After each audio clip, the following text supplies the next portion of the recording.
شروع کریں. الحمدللہ وکفا وسلام علی عبادہ الذین اصطفیٰ اما بعد.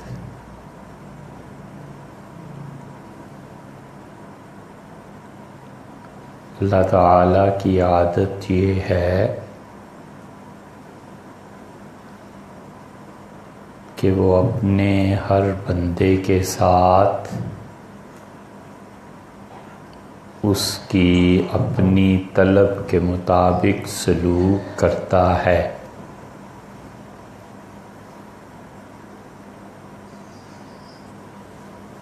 بندے کی طلب کم ہو تو عنایات خداوندی بھی کم ہوتی ہیں، اور آدمی کی طلب زیادہ ہو تو اللہ کی رحمتوں کے دروازے بھی ایسے ہی کھلتے ہیں.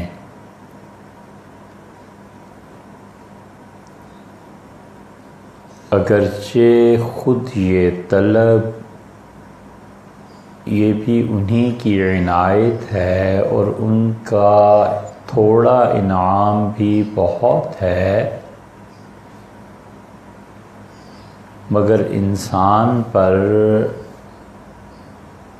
کبھی حالات کا غلبہ ہوتا ہے اور حالت کا غلبہ انسان کو اس کی معمول کی زندگی سے باہر لے آتا ہے.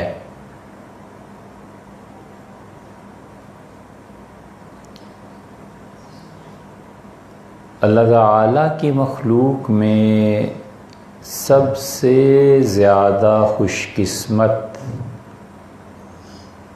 اور حق تعالیٰ شانہ کی عنایات سے سب سے زیادہ فائدہ اٹھانے والے لوگ وہ ہوتے ہیں جو اپنی ہستی کو نیست سے ثابت کرتے ہیں اور ان کا وجود عدم سے برآمد ہوتا ہے. صبح سے شام اور رات سے صبح تک سارا وقت جن لوگوں کا اپنی نفی اور اللہ کے اسبات میں گزرتا ہے، بس سب سے اچھے لوگ یہ ہیں. ان کا حال ان کا وجود بن جاتا ہے. یعنی اگر آپ دوسرے لفظوں میں کہیں تو یہ اللہ کے ایسے بندے ہیں جو اپنے وجود کو مٹانے کی مسلسل کوشش میں ہیں، اور جب یہ اپنے وجود کو مسلسل مٹاتے رہتے ہیں تو اللہ کی بے پایاں رحمتیں بھی ان پر برستی ہیں. اس لیے اپنے وجود کی بقا سے زیادہ فنا کی فکر کرے اور 80 سال کی زندگی میں بھی یہ میسر آ جائے کہ اپنی نفی سے اپنا وجود ثابت ہو اور اس نفی کی بھی نفی کر دے، تو یہ اصل ہے. ایک ہے ضرورت کی زندگی، اس سے ظاہر ہے کہ کوئی بھی منع نہیں کرتا، اس کی تفصیل میں اب کیا جانا. گھر انسان کی ضروریات میں سے ہے، اولاد ضروریات میں سے ہے، شادی، کپڑے لتے، اور اسی طرح سواری، اور ہر آدمی کی اپنی اپنی ضروریات زندگی ہیں اور وہ مختلف ہیں اور وہ ضروری ہیں. چینی، ایک آدمی شوگر ہو گئی، اس کے گھر کی ضرورت نہ رہی. ایک جگہ بچے ہیں ماشاءاللہ صحت مند ہیں، چینی ان کی ضرورت ہے. ویسے بات تو ہم کر ہی رہے ہیں، درمیان میں ایک بات کہیں، اگر آپ سے ہو سکے تو یہ چینی اور یہ جو برائلر یہ مرغ ہے ان کو گھروں سے نکال دیں. کینسر کا پیش خیمہ ہیں یہ چیزیں. تو ضروریات زندگی ہر ایک کی مختلف ہیں. ممکن ہے کسی کی ضرورت سائیکل ہو اور کسی کی ضرورت مرسیڈیز گاڑی ہو. ممکن ہے کسی کی ضرورت سال میں 2 جوڑے ہوں اور کسی کی ضرورت 30 جوڑے ہوں. مختلف جگہوں پہ مختلف کپڑے پہن کے جانے ہیں. اس ضرورت سے ہٹ کے اور ضرورت کی زندگی سے بالا تر ہو کے اصل عبادت جو اللہ کے کرنے کی ہے، آپ ہمیشہ اپنے وجود کی نفی کرتی رہیے اور ہمیشہ اس کا دھیان رکھیے کہ کوئی بات ایسی زبان سے نہ نکلے جس سے اپنی ہستی کا اظہار ہوتا ہو. یہ عبادت نماز اور روزے سے بڑی عبادت ہے. یہ عبادت حج اور زکوٰۃ سے بڑی عبادت ہے کہ آدمی ہر حال میں اپنی نفی کرے اور وہ کام نہ کرے جس سے یہ اظہار ہوتا ہو کہ میں ہوں. اس لیے اللہ کے اچھے بندے اور خدا کی عنایات کا جو سب سے بڑا مورد ہے، جیسے سورج کی شعاعیں ہیں نا، اگر یہ زمین نہ ہو تو شعاع کہاں تک سفر کرے گی؟ آخر کوئی جگہ اسے ایسی چاہیے جہاں پہنچ کے وہ ٹکرائے اور پتہ چلے اس شعاع کا وجود ہے. ریز ہے نا. اسی طرح انسان کی فنا اور بقا یہ بڑا مسئلہ ہے. ہر وہ چیز جو ہمارے اندر بقا کی خواہش کو پیدا کرتی ہے اس کی نفی کرنی چاہیے. یہ نماز اور حج اور روزے سے بھی بڑی عبادت ہے. نماز پڑھی، باہر نکلے اور بچے کھیل رہے تھے، سائیکل ٹکرا گئی، کوئی حرج نہیں. یہ بچے ہیں، ان کی عمر ایسی ہے، ہم بھی ایسے ہی تھے. یہ نفی ہے. اور وجود یہ ہے کہ پکڑ کے تھپڑ مارنے شروع کر دیے کہ میرے کپڑے خراب ہو گئے، میں پاک اور میں صاف. کچھ نہیں. اندر کے وجود کو دیکھے تو خون بھی تو گندا ہی ہے. سیروں کے حساب سے گندگی جسم میں موجود ہے اور یہ سمجھنا کہ میں پاک، یہ کتنا بڑا دھوکہ ہے. اس لیے بی بی سب سے بڑی عبادت یہ ہے کہ اپنے وجود کی نفی کرے کہ اے رب میں نہیں ہوں اور تو ہے. لا الہ الا اللہ کے ایک معنی یہ بھی ہیں کہ اللہ تیرے علاوہ عبادت کے لائق کوئی نہیں. ہم کبھی کبھی اللہ کی عبادت سے ہٹ کے اپنے نفس کی عبادت کر رہے ہوتے ہیں اور ہم اس کو اللہ کا شریک بناتے ہیں۔ کوئی فتویٰ نہیں دے گا کہ یہ شرک ہے، کوئی یہ نہیں کہے گا کہ نکاح ٹوٹ گیا، کوئی یہ نہیں کہے گا کہ تم مشرک ہو گئے، مگر باریکی سے آپ سوچئے، آپ پڑھی لکھی خواتین ہیں، اللہ کے شرک میں یہ چیز شامل نہیں ہے کہ اللہ کا حکم ہے اور اپنے نفس کی خواہش ہے، اور نفس کی خواہش اللہ کے حکم پہ چھا جاتی ہے۔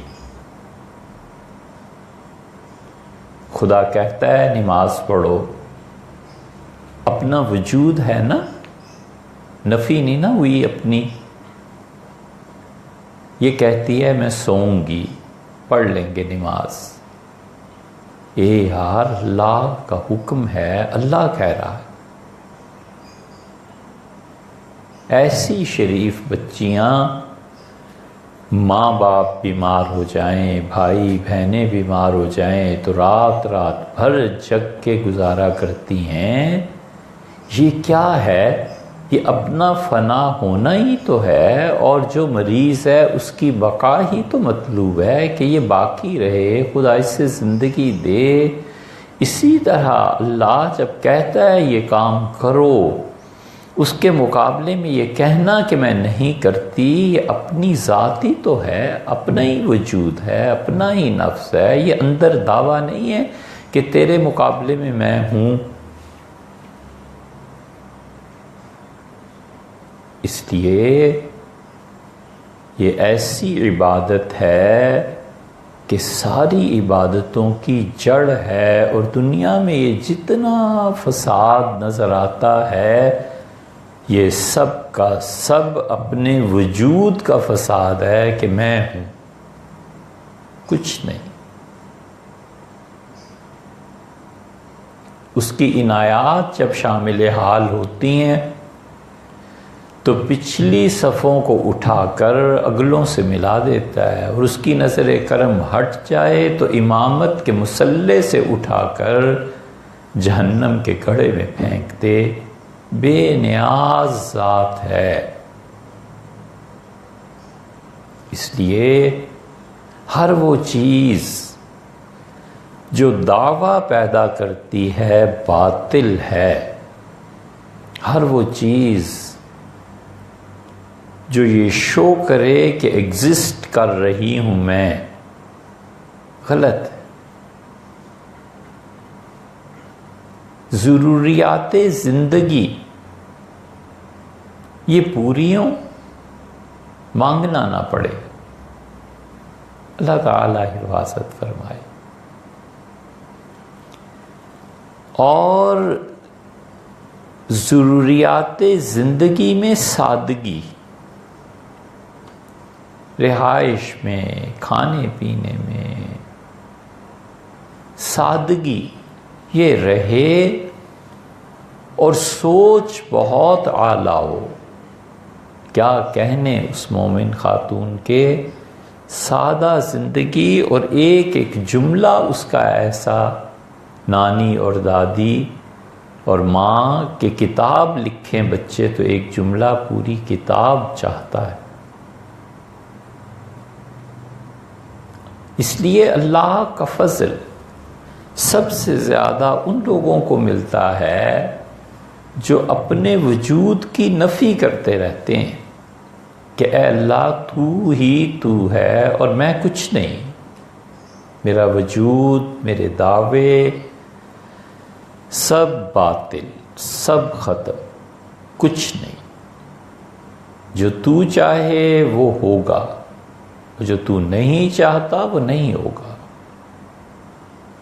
بس۔ ساری عبادتوں کی اصل یہ ہے۔ ہم کتنے پریشان ہوتے ہیں کہ یہ آدمی یہ گناہ کرتا ہے، یہ گناہ کرتا ہے، یہ گناہ کرتا ہے، اور سب سے بڑا گناہ سر سے پاؤں تک اس گندگی میں ہم لتھڑے ہوئے ہیں، وہ نہیں دیکھتے کہ ہمیں سب سے اچھی کرسی ملنی چاہیے، میں جہاں جاؤں 4 خواتین اٹھ کے سلام کریں، ہر کوئی مجھ سے پوچھے، ہر کوئی ایک طرح کا میرا محتاج رہے۔ یہ سب کی سب چیزیں درندگی ہیں، شیر اور چیتے کی حرکتیں ہیں۔ وہ بھی کہتا ہے کہ میرے علاوہ کوئی بھی جنگل میں نہ رہے، اور اگر آدمی یہ چیزیں سوچے کہ اٹھا کر چھوڑ آئیں گے تو پھر کیا ہوگا؟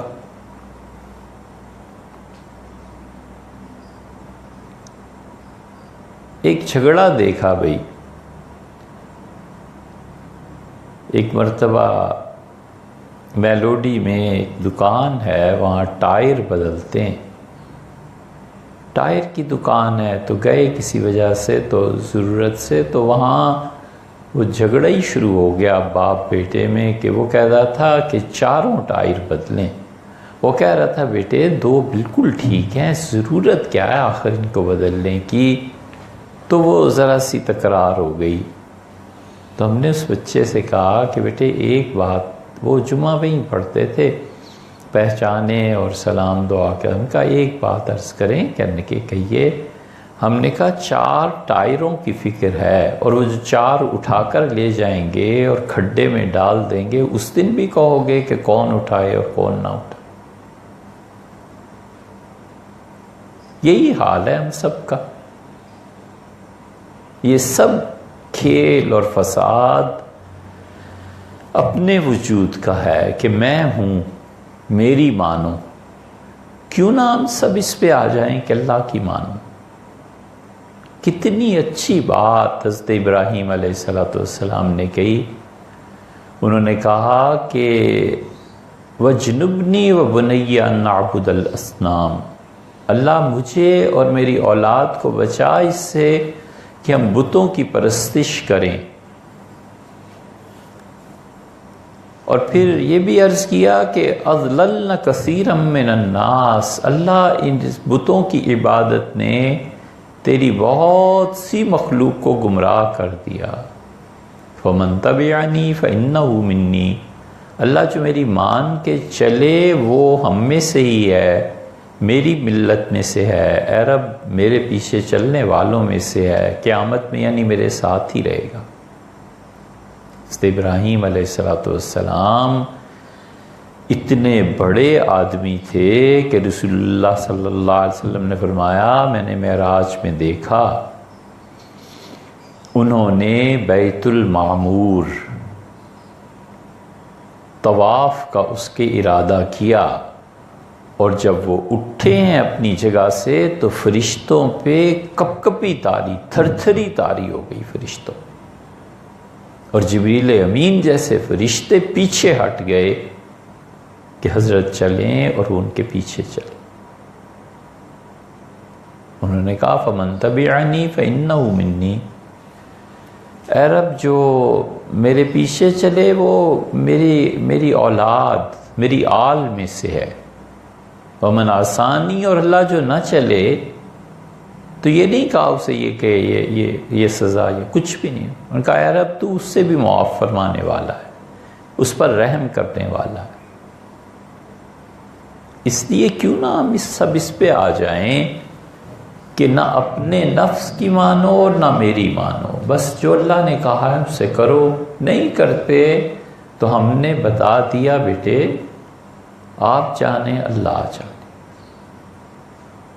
اللہ کا فضل، یہ جو لوگ اپنے آپ کو کچھ نہیں سمجھتے نا، ان کے شامل حال ایسا ہوتا ہے کہ آدمی کی عقل سے ماورا چیزیں ہو جاتی ہیں۔ حج کے اس سفر میں بہت چیزیں سیکھنے کو ملی، ان میں سے ایک چیز یہ تھی کہ ایک آدمی گاؤں میں رہتا تھا اور اس نے ساری زندگی مسجد نہ دیکھی، نہ گیا، نہ کبھی گاؤں کی مسجد بھی کہاں اس کا کیا تعلق تھا۔ بڑا بھائی اس کا اللہ تعالیٰ نے اسے کروڑوں سے نوازا تھا اور اس نے کہا بھیا آپ حج کر آئیے، بھیج دیا۔ اس نے کہا میں کہاں سے حج کروں گا، مجھے کچھ پتہ نہیں ہے۔ اور ہوا یہ کہ وہاں ایک مفتی صاحب تھے اس قافلے میں، تو انہوں نے ٹریننگ کے لیے سارے گروپ کو بٹھایا اور تلبیہ پڑھا اور کہا یوں کہیے کہ لبیک اللہم لبیک سارا۔ اور ادھر یہ نہیں بول رہا تھا تو انہوں نے کہا بھی ان کی آواز نہیں آ رہی، آپ کی آواز نہیں آ رہی، تو وہ اتنا سادہ، اس نے کہا مفتی صاحب مجھے تو کلمہ بھی نہیں آتا تھا، میں نے تو ساری زندگی ایسے ہی گزاری۔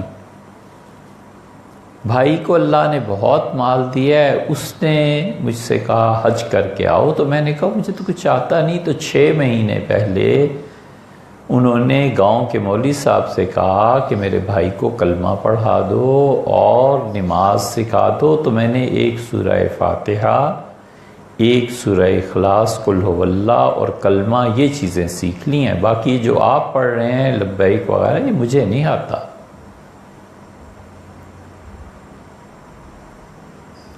بس ختم ہو گئی بات۔ زندگی بھر مسلمانوں کا نام تھا، بس جو مسجد کبھی گیا ہو، کلمہ پڑھا ہو، کچھ بھی نہیں۔ اور حج جب پورا ہوا طواف زیارت کے بھی غالباً بعد ہی،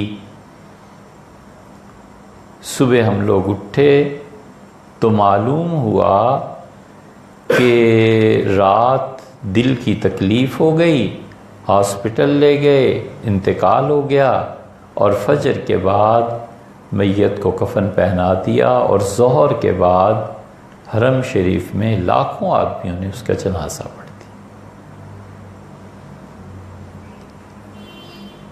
وہ موت جس کی لوگ تمنا کرتے اور دعائیں مانگتے ہیں مفت میں مل گئی۔ یہ ہے اللہ کا فضل۔ خیال آتا رہا کہ حضرت ابو ہریرہ رضی اللہ عنہ کہتے تھے کہ ہم غزوہ احد میں تھے اور ایک آدمی آیا اور رسول اللہ صلی اللہ علیہ وسلم سے کہا مجھے مسلمان کر لیں، میں آپ پہ ایمان لاتا ہوں۔ آپ نے کر لیا۔ نبی کریم صلی اللہ علیہ وسلم کی نگاہ کسی پہ پڑ جاتی تھی اور اس میں طلب ہوتی تھی تو کائنات کی کوئی بڑی سے بڑی نیکی بھی اس کے ہم وزن نہیں ہے۔ بہت بڑی چیز ہے، بہت بڑی۔ حضور صلی اللہ علیہ وسلم نے فرمایا ایک وقت آئے گا کہ تم میں سے کوئی آدمی یہ تمنا کرے گا کہ اللہ میری مال اور اولاد سب لے لے اور ایک مرتبہ میں رسول اللہ صلی اللہ علیہ وسلم کو دیکھ لوں۔ آپ نے فرمایا تم میرے دیکھنے کے لیے ایسے ہو جاؤ، اور یہ بھی فرمایا کہ ایمان کی حالت میں جس کا انتقال ہو گیا، جس نے مجھے دیکھا، فرمایا جہنم اس پہ حرام ہے۔ اور یہ بھی فرمایا کہ دنیا کے جس خطے میں بھی کوئی ایسا آدمی دفن ہوا جس نے مجھے دیکھا تھا تو قیامت میں وہ وہاں کے سارے مسلمانوں کا قائد ہوگا، لیڈر ہوگا۔ حضور صلی اللہ علیہ وسلم کی رؤیت کوئی معمولی بات تھی، بہت بڑی چیز۔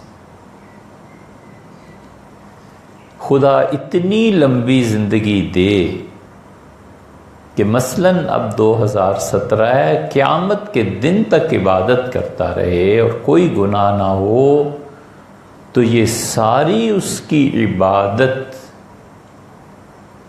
اس آدمی کی ایک نظر کے برابر نہیں ہے جو اس نے رسول اللہ صلی اللہ علیہ وسلم کو حالت ایمان میں دیکھا۔ وہ اتنی بڑی عبادت، وہ اتنی بڑی چیز۔ تو اسے کہا مجھے مسلمان کر لیں. آپ نے کلمہ پڑھا دیا. اس نے تلوار لی, لڑنے لگا اور تھوڑی دیر میں شہید ہو گیا. حضرت ابو ہریرہ رضی اللہ عنہ کہتے تھے نہ تو اس نے کوئی روزہ رکھا, نہ نماز پڑھی, کچھ بھی نہیں. تو رسول اللہ صلی اللہ علیہ وسلم نے اس کی میت دیکھی اور آپ نے فرمایا تھوڑے عمل پہ بہت اجر پانے والا دیکھنا ہو تو اسے دیکھو. یہ اللہ کا فضل ہے. کیوں ہے؟ اس لیے کہ خدا یہ چاہتا ہے کہ لوگ اس کی کبریائی کو بیان کریں, اس کے بڑے پن کو بیان کریں اور اعتراف کریں کہ دنیا میں حاکمیت اعلیٰ صرف اور صرف اللہ کی ہے.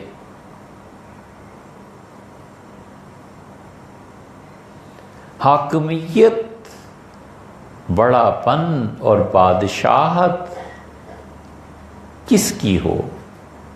جمہوریت ہو, مارشل لا ہو, بادشاہت ہو, ہر کسی کا دماغ ہے اور پھر عقل ہو. یہ بہت سوار ہے اب لوگوں پہ. یہ بات سمجھ نہیں آتی, شریعت کی یہ بات سمجھ نہیں آتی. ایک ہے اس لیے پوچھنا کہ اطمینان چاہیے, خبر سے یقین تک کا سفر جلدی میں طے نہیں ہوتا. خبر سے یقین کا سفر صبر مانگتا ہے. فون اٹھایا آپ نے اور اطلاع ملی کہ بیٹی کے ہاں اولاد ہوئی, گاڑی لی, فوراً چلی گئیں. کیسی خوشی ہے. وہ جو خبر تھی نا, اس خبر کو یقین کی حد تک پہنچایا جب جا کے بیٹے کو, بچے کو گود میں اٹھا لیا. یہ خبر اور یقین کا درمیانی فاصلہ صبر مانگتا ہے. پتہ چلا ٹریفک کی بلاک ہے, 4 گھنٹے بعد پہنچی, 6 گھنٹے بعد پہنچی. انبیاء علیہ السلام میں یہ نہیں ہوتا. وہاں خبر اور یقین سب ہوتے ہیں. حضرت ابراہیم علیہ السلام کی بڑی واضح مثال ہے. انہوں نے کہا کہ ارنی کیف تحیی الموتیٰ, آپ مجھے بتائیں گے, دکھا دیں مجھے آپ مردوں کو کیسے زندہ. قال اولم تؤمن, کہا ہم نے کہ آپ کو یقین نہیں. قال بلی, انہوں نے کہا اللہ کیوں نہیں یقین. ولکن لیطمئن قلبی, لیکن چاہتا ہوں کہ دل کو اطمینان ہو. آپ نے خبر دی ہے جس کی دعوت دیتا ہوں لوگوں کو, قیامت کا خوف سب کچھ, لیکن اس خبر کو مشاہدے تک پہنچانا چاہتا ہوں. پھر کہا خذ اربعۃ من الطیر, 4 پرندے لے لو, اور پھر وہی سارا قصہ جو 3 پارے میں ہے آپ نے پڑھا ہی ہوگا. اس لیے یہ جو حاکمیت ہے نا عقل کی, افراد کی, یہ ساری چیزیں اس کو تج دے, ختم کر دے, اور سب جمع ہو جائیں اس بات پہ کہ جو اللہ کہتا ہے وہ کر لو یار. بس ٹائروں پر جھگڑنے کی بجائے وہ جو 4 اٹھا کر لے جائیں گے نا, پھر کوئی نہیں جھگڑے گا کہ 2 آگے والے کون ہیں اور 2 پیچھے والے کون ہیں.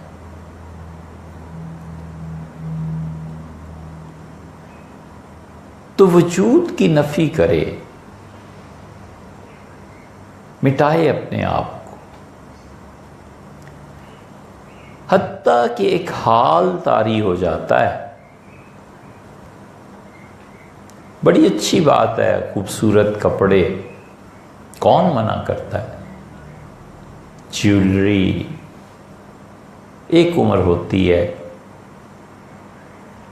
کہ فلاں دکان اور فلاں کمپنی اور فلاں بنانے والے اور اس سے کم کا کپڑا پہننا ہی نہیں.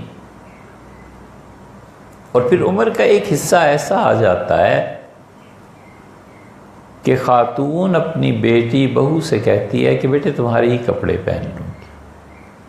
یہ سب کیا تغیر ہے. سونا اپنی استطاعت کے مطابق نئے سے نیا ڈیزائن، اچھی چیزیں، اور ایک ایسا وقت کہ پھر بچے سب منتیں کرتے ہیں کہ آپ ایک چھلا ہی پہن لیں، ایک انگوٹھی نہیں، کچھ بھی نہیں بیٹے اب نہیں. یہ سب کیا ہے؟ دونوں طرف ہیں حدیث اور دونوں طرف قرآن کے احکامات ہیں. حضور صلی اللہ علیہ وسلم نے فرمایا کہ تم میں سے کوئی آدمی بہت بڑھیا کپڑے اور بہت زیورات سادگی کی وجہ سے چھوڑ دے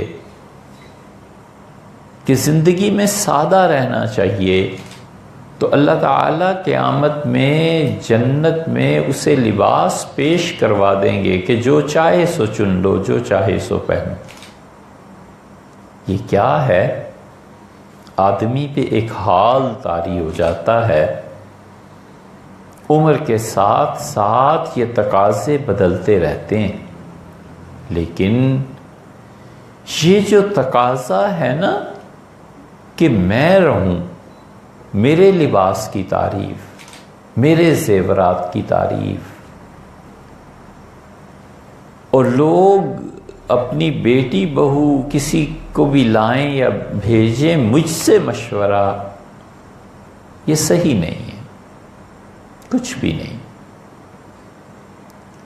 اللہ نے اس کو مجھ سے زیادہ عقل دی ہے، خدا نے لوگوں کو مجھ سے زیادہ شعور دیا ہے. خدا کے ہاں وہ بھی اور میں بھی سب پہنچ جائیں گے. لِكُلِّ امْرِئٍ مَّا اكْتَسَبَ، اللہ کہتا ہے ہر آدمی سے وہ پوچھیں گے جو اس نے کیا ہے.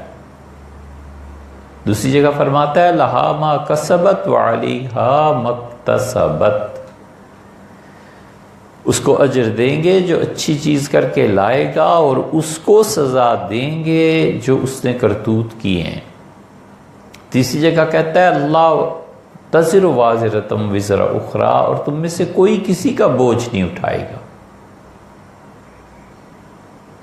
اس لیے لباس، گفتگو، رویہ، زندگی کا اتار چڑھاؤ، ہر ایک میں پیسہ ملنے پہ بھی اور پیسے کی کمی پہ بھی، غربت میں بھی اور امارت میں بھی، جو آدمی مٹا رہا نا بس وہ ٹھیک رہا. اور جتنا جبر اور جتنا تحکم اور اپنی رائے پہ اصرار اور اپنی بڑائی کے جملے، یہ زہر ہے. ایک جملے نے بات بدل دی، صرف ایک جملے نے. خالد ابن ولید رضی اللہ عنہ نے بڑی دانائی کی بات کہی. بعض محدثین تو کہتے ہیں کہ یہ حدیث ہے. نہ بھی ہو، خالد رضی اللہ عنہ خود کوئی معمولی آدمی تھے. حضرت خالد ابن ولید رضی اللہ عنہ نے فرمایا کہ البلاء مؤکل بالنطق، یہ جو مصیبتیں ہیں نا یہ تمہاری زبان کے ساتھ چمٹی رہتی ہیں. تشریح اس کی یہ ہے کہ جیسے بہت سی مصیبتیں سانپ اور بچھوؤں کی طرح تمہارے منہ میں بند ہیں، جب تم نے زبان کھولی، منہ کھولا، تو وہ ایک بچھو باہر آ کے گر پڑا، ایک سانپ باہر آ گیا. وہ جو مصیبت اور عذاب ہے نا وہ تمہاری زبان سے لپٹا ہوا تھا، چپ رہتے لپٹا رہتا تمہیں کچھ نہیں کہہ رہا تھا۔ ایک جملہ اس نے ساری بات بدل دی۔ صحابہ کرام رضی اللہ عنہم نے حنین کے دن صرف اتنا کہا کہ آج ہمارا مقابلہ کون کر سکتا ہے، بس۔ اللہ نے قرآن میں فرمایا کہ وَيَوْمَ حُنَيْن، اور حنین کا دن یاد کرو، اِذْ أَعْجَبَتْكُمْ کثرتکم، جب تمہیں غلط فہمی ہو گئی اور تم اس عجب کا کیا ترجمہ کریں؟ غرور ہوتا ہے دوسروں کے مقابلے میں اپنے آپ کو اچھا سمجھنا، اور عجب ہوتا ہے خود ہی اپنے آپ کو اچھا سمجھنا۔ یہ عجب جو ہے نا، آخری چیز جو صدیقین کے دل سے نکلتی ہے یہ عجب ہے۔ صدیقیت کے مقام پر، صدیق بہت بڑا مقام ہے۔ شہید تو ایک مرتبہ ہوا، بس اللہ کی راہ میں جان دے دی، قصہ ختم ہوا۔ یہ صدیق تو دن میں 100 مرتبہ اللہ کی خاطر ذبح ہوتا ہے، زندہ ہوتا ہے۔ اس نے یہ جملہ کہہ دیا، اس نے تھپڑ مار دیا، اس نے ظلم کر دیا، اس نے پیسے چھین لیے۔ یہ صدیقیت کا مقام بڑے صبر کا طلبگار ہے، دن میں 100 مرتبہ مرنا پڑتا ہے۔ آخری چیز جو صدیق کے دل سے نکلتی ہے وہ اپنے آپ کو اچھا سمجھنا ہے۔ کیا اچھی بات سعدی نے کہی۔ انہوں نے کہا کہ مرا پیر دانا روشن شہاب، میرے شیخ جو بڑے باطن کے روشن تھے، ان کے اندر نور تھا، دو اندرز فرمود بر روئے آپ۔ سعدی بیعت تھے حضرت شہاب الدین سہروردی رحمۃ اللہ علیہ سے، اور وہ خلیفہ تھے حضرت شیخ عبد القادر جیلانی رحمۃ اللہ علیہ کے۔ ان کا میں اپنے شیخ کے ساتھ جا رہا تھا اور کشتی میں 2 باتیں حضرت نے مجھ سے فرمائیں۔ میرے شیخ نے کہا، یکے آنکھ کے برغیر بدبی مباش، میرے بچے کبھی بھی کسی کو حقارت کی نگاہ سے نہیں دیکھنا۔ دیگر آنکھ کے بر خود خوشبی مباش، اور بیٹے کبھی بھی اپنے آپ کو اچھا نہیں سمجھنا۔ ایک جملہ بس صحابہ رضی اللہ عنہ نے کہا کہ کون ہے آج ہم سے زیادہ کثرت میں؟ اللہ نے کہا اذ اعجبتکم، تمہیں فخر ہونے، غرور ہونے لگا۔ غرور کا ایک ہلکا سا شائبہ کہ تمہاری کثرت ہے، ہم نے تمہاری اس فتح کو دوسری طرف پلٹ دیا۔ اور حنین کا دن اور ابو سفیان رضی اللہ عنہ رک گئے، عباس رک گئے، رسول اللہ صلی اللہ علیہ وسلم گھر گئے دشمنوں میں، اور انہوں نے نبی کریم صلی اللہ علیہ وسلم کی اونٹنی کی لگام پکڑ لی، اور رسول اللہ صلی اللہ علیہ وسلم چچا عباس اونچی آواز سے بولیے اور کہیے بدر والو آؤ، کدھر گئے ہو جنہوں نے میرے ہاتھ پہ کیکر کے درخت کے نیچے بیعت کی تھی، ان کو بلائیے، ان کو کہیے کہ او درخت والو واپس آؤ، پلٹو۔ 70-80 صحابہ رضی اللہ عنہ رہ گئے تھے، کوئی 10,000 آدمی تھا۔ اتنی زبردست بنو سعد نے تیر اندازی کی۔ یہ بنو سعد میں ہی تو حضور صلی اللہ علیہ وسلم کی پرورش ہوئی تھی، وہیں تو آپ نے دودھ پیا تھا حلیمہ کا، وہیں تو رہے تھے۔ ایک ہوتا ہے ناحس، منحوس، ایک ہوتا ہے سعد مبارک۔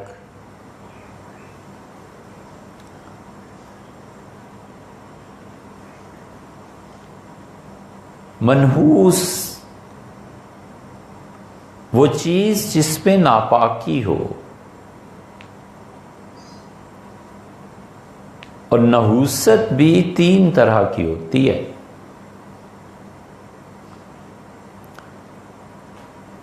اس اتوار کو ہم نے بات بیان کی تھی، اب کیا بیان کریں، اسی سن لینا اگر ضرورت پیش آئے۔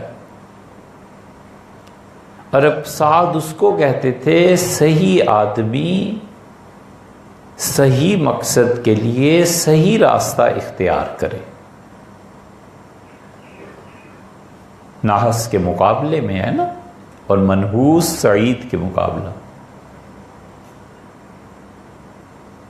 یہ اہل مدینہ یہ سارے آ کر مشرکین احرام باندھتے تھے، جیسے اب جو بھی جاتا ہے بیر علی پہ باندھتا ہے نا، بیر علی کے متعلق وہاں بہت اچھی مسجد بن گئی، اہل مدینہ وہیں سے احرام، حضور صلی اللہ علیہ وسلم نے وہیں سے احرام باندھا تھا، اور آپ نے فرمایا تھا کہ رات مجھے فرشتے نظر آئے تو انہوں نے مجھے کہا کہ عمرہ اور حج ایک ہی کر لیں، ایک ہی احرام میں قران، اور مجھے کہا کہ بڑی مبارک وادی ہے جہاں پہ آپ آئے ہیں۔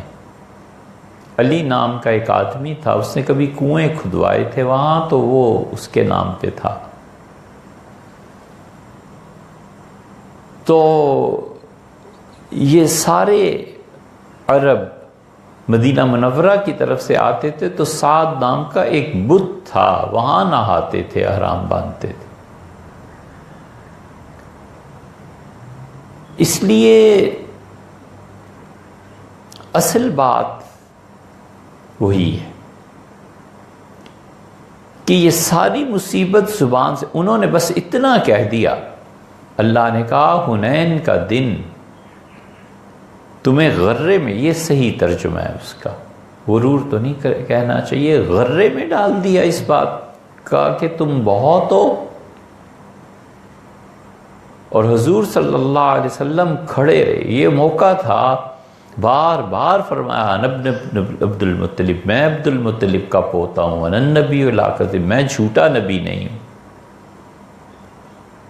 بار بار فرماتے رہے کہ میں جھوٹا نہیں ہوں جو پیچھے ہٹ جاؤں گا، میں عبد المطلب کا۔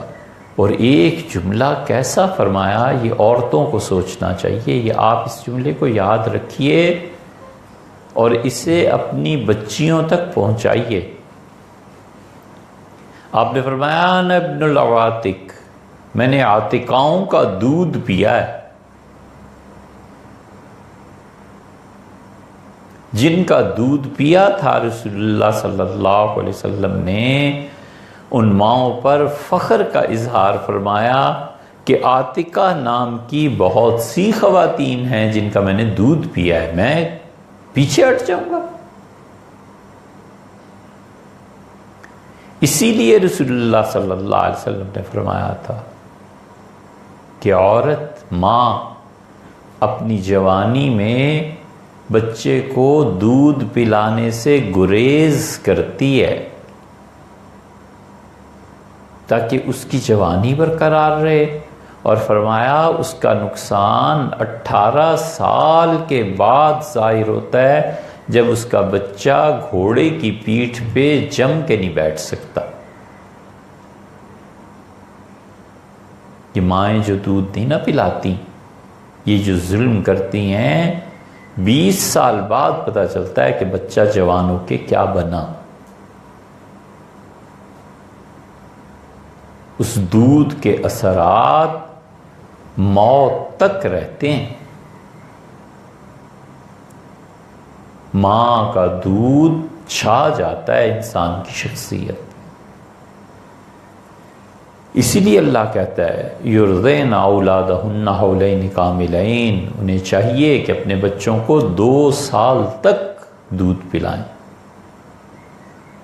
فرمایا انا ابن العواتق، میں نے عاتقاؤں کا دودھ پیا ہے۔ اور اسی لیے حکم دیا کہ والوالدات، اور ماں جب بن جاؤ تو اپنے بچوں کو دودھ پلاؤ۔ یہ ساری چیزیں اب عقل ثابت کر دے کہ ماں کے دودھ کی کیا اہمیت ہے۔ وہی نے بتایا ہے۔ اسی لیے رسول اللہ صلی اللہ علیہ وسلم نے ایک صحابی رضی اللہ عنہ سے کہا کہ اپنے بچے کو، انہوں نے بتایا کہ بچہ ہے اور دودھ پلوانا ہے۔ اس زمانے میں خواتین اجرت پہ دودھ پلاتی تھیں۔ خود رسول اللہ صلی اللہ علیہ وسلم کو بھی تو حلیمہ سعدیہ نے، یہ بنو سعد تو تھے سارے، تو انہوں نے عرض کیا تو آپ نے فرمایا اس بچے کو دیہات میں لے جاؤ، عورتوں کا دودھ پلواؤ، لیکن یہ دیکھ لینا کسی بخیل عورت کا دودھ نہ پلوا دینا۔ بخل ہے نا ماں کی طبیعت میں، وہ بچے میں سرایت کر جائے گا۔ یہ تو ایک مستقل موضوع ہے کہ ماں کیسی ہو، لیکن ہے اصل کیا؟ صفات منتقل ہوتی ہیں۔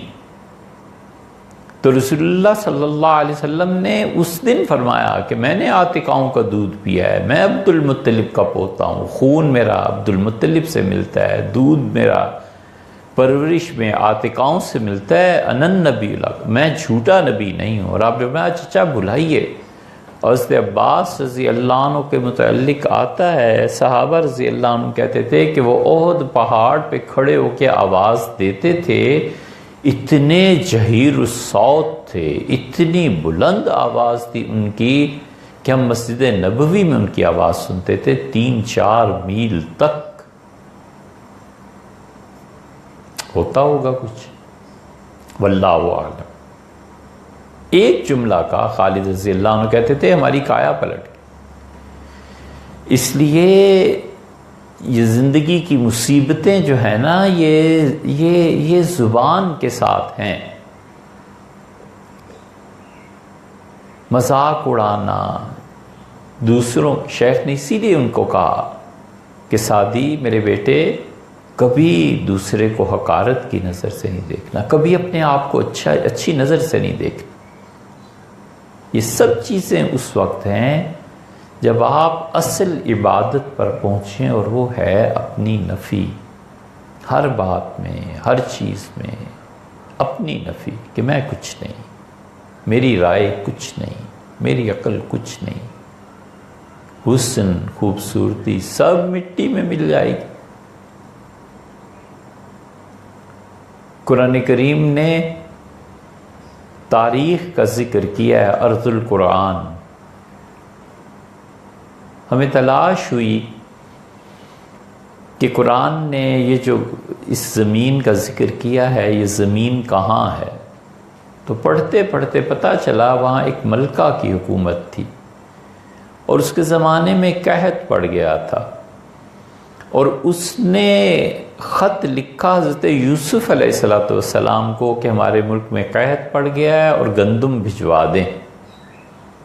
اور پھر اس نے یہ کتبہ لکھوایا اور کہا میری قبر میں رکھ دینا۔ اب جو کھدائیاں ہوئیں تو وہ کتبہ بھی نکل آیا،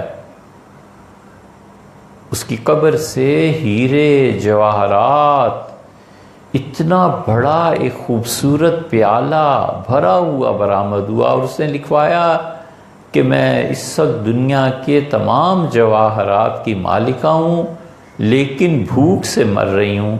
یوسف کے پاس جو لوگ بھیجے تھے وہ اب تک واپس نہ پلٹے نہیں، واپس نہیں آئے، اور یہ پیالہ اور یہ سب میرے ساتھ دفن ہو رہا ہے۔ اب کھدائیاں ہوئی مصر میں تو سب کچھ نکل آیا، وہ ملکہ بھی بیچاری چلی گئی، جواہرات میوزیم میں منتقل ہو گئے۔ بھوک کی وجہ سے کس تڑپ سے مری ہوگی آپ سوچیے۔ اس لیے اصل عبادت یہ ہے اپنی نفی، اپنی عقل شعور اس کی نفی، اور جب نفی غالب آ جاتی ہے اللہ کے فضل کے دروازے کھل جاتے ہیں، اللہ کی مہربانی اور عنایات غیب سے پھر کام بھی ہونے لگتے ہیں، اور اللہ تعالیٰ کی نظر میں انسان اچھا آدمی بن جاتا ہے۔ اللہ آپ کو اور ہمیں سمجھ کی توفیق بخشے۔